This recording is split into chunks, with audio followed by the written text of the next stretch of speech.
Salon teacher ආදරණීය YouTube channel එකට ඔයගොල්ලන් අදත් මම ආදරෙන් පිළිගන්නවා. ඉතින් අද මම ඔයාලත් එක්ක සාකච්ඡා කරන්න හිතුවේ MEQ level 4 විෂය නිර්දේශයේ යටතේ තියෙන ඉතාමත් සරල ප්‍රශ්න කිහිපයක්, කෙටි ප්‍රශ්න කිහිපයක් සාකච්ඡා කරන්න. ඉතින් ගොඩක් අය රික්වෙස්ට් කරලා තිබුණා මේ MEQ level 4 එකට එන ප්‍රශ්න සාකච්ඡා කරන්න කියලා. ඉතින් කමෙන්ට් වල මම දැක්කා මේ වගේ ප්‍රශ්න අහනවට ඔයගොල්ලෝ කැමති බව. ඉතින් අපි ඉස්සරහට යමු. මම මොකක්ද අද සාකච්ඡා කරන්න කියලා. ඉතින් මම MEQ level 4 කියලා ප්‍රශ්න කෙටි ප්‍රශ්න පහක් සඳහන් කරලා තියෙනවා. මෙතනදී මුලින්ම තියෙන ඉක්මනින් වයසට යන්නේ කුමන සමද? දෙවනියට මෙලනින් නිපදවන අනුපාතය හා ප්‍රමාණය මත කුමක් තීරණය වේද?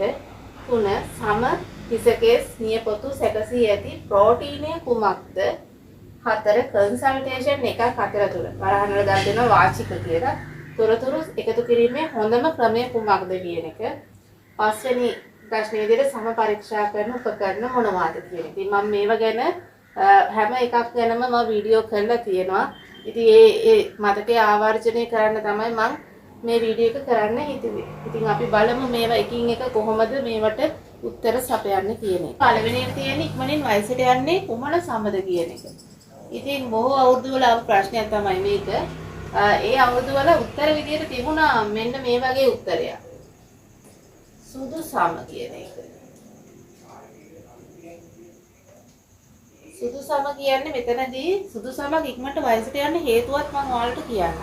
සුදු සමක් ඉක්මනට වයසට යන්න හේතුව තමයි මෙලනින් නිෂ්පාදනය අඩු වීම. මෙලනින් නිෂ්පාදනය අඩු වෙනකොට සමේ තියෙන ශක්තිමත්භාවය අඩු වෙනවා. ඉතින් අද කාලේ ගොඩක් අය බ්ලීච් ක්‍රීම් ගාලා සුදු වෙන්න බලනවා.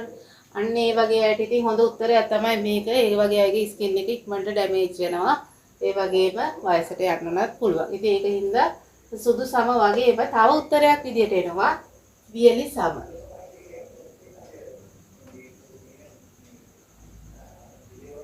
දැන් බහුවර්ණ ප්‍රශ්නයක් විදියට ආවොත් දැන් මේ බහුවර්ණ ප්‍රශ්නේ මේ උත්තර දෙකම එකට එන්නේ නැහැ කවදාවත්. හරිද? මේ උත්තර දෙකෙන් එකක් තමයි එන්නේ. ඉතින් ඒකින්ද ඔයගොල්ලෝ මේ ගැන දැනුවත් වෙන්න. වියලි සමක් වයසට යන ප්‍රධානම හේතුව තමයි සීබම් නිෂ්පාදනය ඒ වගේ අයගේ අඩුයි. ඉතින් එහෙම වුණාම රින්කල්ස් ඇති වෙනවා. ඒ වගේම සම ගොඩක් අර පොරපොතු වගේ ඇති වෙනවා. ඒ වගේම සමේ රැලි වැටීම් ඇති වෙනවා. ඒකින්ද වයස්ගත පෙනුමක් ඇති වෙනවා. ඉතින් ඒක තමයි ඒකට ප්‍රධාන හේතුව. ඉක්මනින් වයසට යන්නේ කුමන සමද කියලා අහුවොත් අපි උත්තරේ දෙන්න ඕනේ එක්කෝ සුදු සම එහෙමත් නැත්නම් වියලි සම කියන. ඊළඟ ප්‍රශ්නේ තමයි මෙලනින් නිෂ්පාදනය කරන අනුපාතය හා ප්‍රමාණය මත කුමක් තීරණය වෙනවද කියන එක. ඒකට ඒක කියන්නේ මෙලනින් නිෂ්පාදනය. ඒ කියන්නේ අපේ හැමේ තියෙන මෙලනින් නිෂ්පාදනය කරන ප්‍රමාණයෙන් මොකද්ද තීරණය වෙන්නේ? ඒ කියන්නේ අපේ සමේ වර්ණය තමයි මේකට හේතු වෙන්නේ.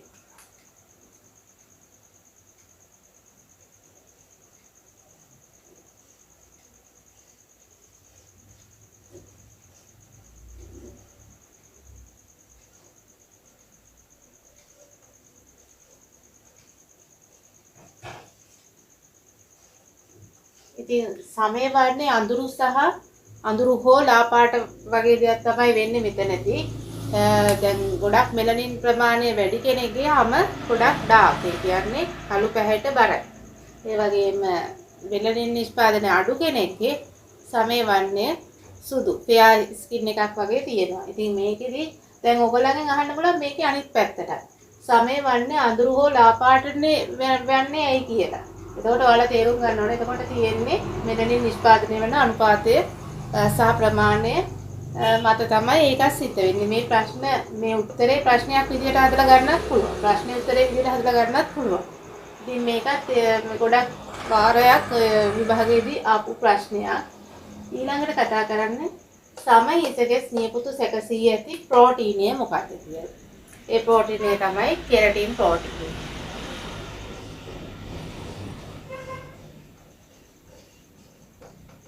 ඉතින් මේකෙන් තමයි සම හිසකෙස් නියපොතු සැකසීලා තියෙන්නේ. ඊළඟ ප්‍රශ්නේ තමයි කන්සල්ටේෂන් එකක් අතරතුර.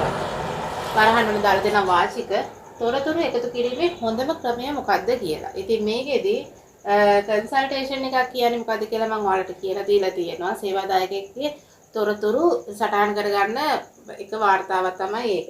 ඉතින් ඒකෙදි අපි පුද්ගලයාත් එක්ක ඉස්සෙල්ලා කතා බහ කරලා ඉන්න ඕනේ. මේ කතා බහ කරද්දී විශේෂ ස්ථානයක් හිමි වෙන්නේ අපි එයාගේ S2 දිහා බලලා කෙලින් බලලා කතා කරන එක. ඉතින් කෙලින් බලලා කතා කරොත් අපිට දැනගන්න පුළුවන් එයා ඇස් හසුරුවන ආකාරයට එයා ඇත්තද බොරුද කියන්නේ කියන එක. අපි කෙනෙක් එක්ක S2ත් එක්ක කතා කරද්දී එයා අපි දිහා අපේ S එක්ක කෙලින් බලලා කතා කරනවා නම් එයා බොරුවක් කරන්නේ නැහැ කියන එක තේරුම් ගන්න පුළුවන්. ඉතින් ඒක තමයි මෙතනදී කියන්නේ කන්සල්ටේෂන් එකක් අතරතුර වාචික sannivedanayak මෙතන සිද්ධ වෙන්නේ.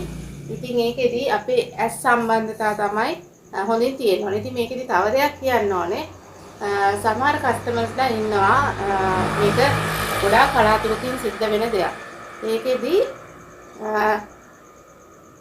ගොළු සහ බීරි අය එනවා. ඉතින් මේ වගේ කස්ටමර්ස්ලා දිහා අපි කතා කරන්න ඕනේ.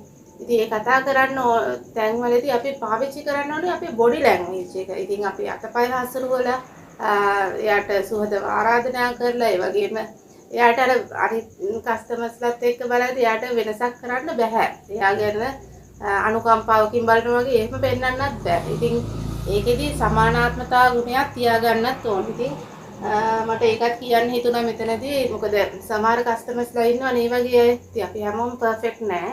ඒකින්ද ඒකත් හොඳින් මතක තියාගන්න. මේකට උත්තරේ තමයි සම්බන්ධතා. ඉතින් අවසාන වශයෙන් තියෙන්නේ ප්‍රශ්නේ තමයි සම පරීක්ෂාවක් කරන උපකරණ මොනවද කියලා. මේවා මම මුල්ම වීඩියෝ වල මම සඳහන් කරලා තියෙනවා. ඉතින් ඒකට උත්තරේ තමයි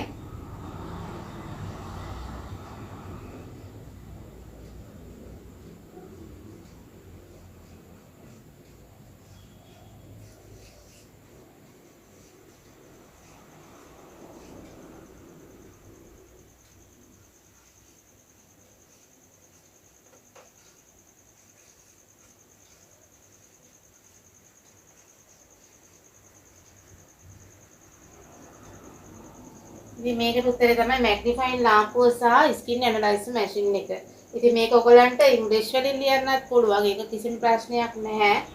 magnifying lamp and skin ඇනලයිසර් machine කියලාත් ලියන්න පුළුවන්. ඒ වගේම ස්කින් ඇනලයිසර් මැෂින් එකට සිංහලෙන් කියනවා සම විශ්ලේෂක යන්ත්‍රය කියලා. ඉතින් මේවා තමයි මේ කෙටි ප්‍රශ්න වලට එන උත්තර. ඉතින් ඔයගලන්ට මේ සම්බන්ධව යම් ගැටලුවක් තියෙනවා නම් තේරෙන්නේ නැති දෙයක් තියෙනවා නම් කමෙන්ට් සෙක්ෂන් එකේ කමෙන්ට් කරන්න. සබ්ස්ක්‍රයිබ් කරලා නැත්නම් සබ්ස්ක්‍රයිබ් කරන්න. ඒ වගේම බෙල් අයිකන් එකත් ක්ලික් කරලා තියාගන්න අලුතෙන් එන වීඩියෝ නරඹන්න. ඉතින් මෙතෙක් වෙලා මේ වීඩියෝ නරඹුව ඔබට ස්තුතියි.